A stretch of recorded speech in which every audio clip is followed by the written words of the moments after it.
Hello, I'm Barbara Taylor Bradford, and I'd like to tell you something about my new novel, The Ravenscar Dynasty. This is a modern novel told in the modern vernacular and set in the early part of the 20th century. However, I have to a certain extent based my protagonist, Edward Deravenel, on the English medieval king Edward IV. Born Edward Plantagenet, the Earl of March, he was the eldest son of the mighty Duke of York and his Duchess. Edward's father was a prince of the blood and a royal duke, head of the royal house of York, rightful heir to the throne of England. When Edward's father was killed in the Battle of Sandal Castle in Wakefield, Yorkshire, in 1460, during the Wars of the Roses, Edward assumed his father's hereditary title and became Duke of York. He continued his father's fight to win back the throne from his cousin Henry VI, Duke of Lancaster. He was aided in this struggle by his cousin Richard Neville, the Earl of Warwick, known later in history as the Kingmaker. The throne of England had been usurped by the House of Lancaster some 60 years earlier, and it was in 1461 that Edward Plantagenet took that throne back when he defeated Henry VI and became king.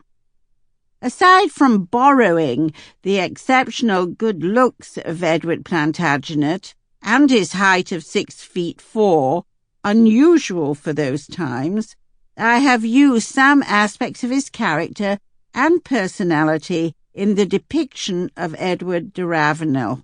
Significant events in the life of the medieval king are used in a modern form as the basis, in part, of Edward Deravenel's story. New York, June 2006.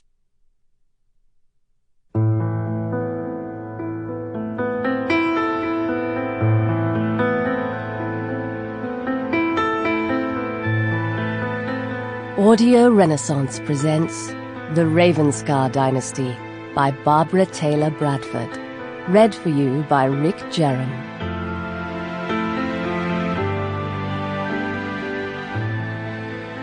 Part 1.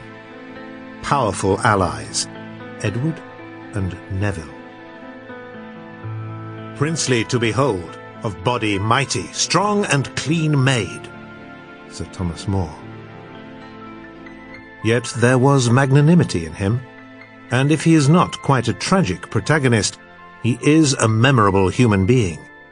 He refused to admit that there were disadvantages he could not overcome, and defeats from which he could not recover, and he had the courage and vanity to press his game to the end. Paul Murray Kendall. Their relationship, like their division of authority, was amiable and undefined. Paul Murray Kendall. Chapter 1. Yorkshire, 1904. Edward Deravenel galloped ahead at great speed, leaving his brothers behind, rapidly gaining the advantage. He urged his white stallion forward, oblivious to the icy weather, the lash of the wind on his face.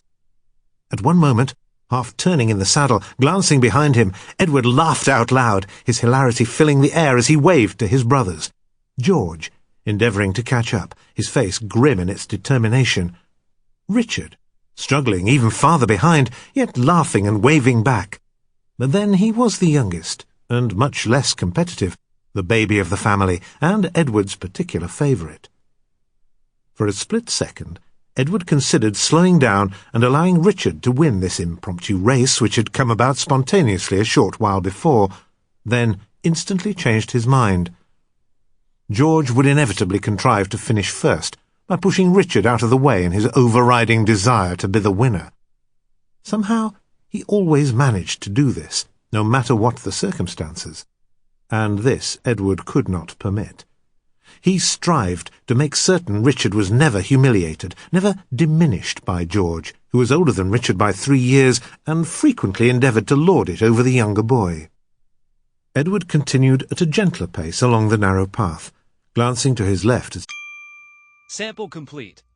Ready to continue?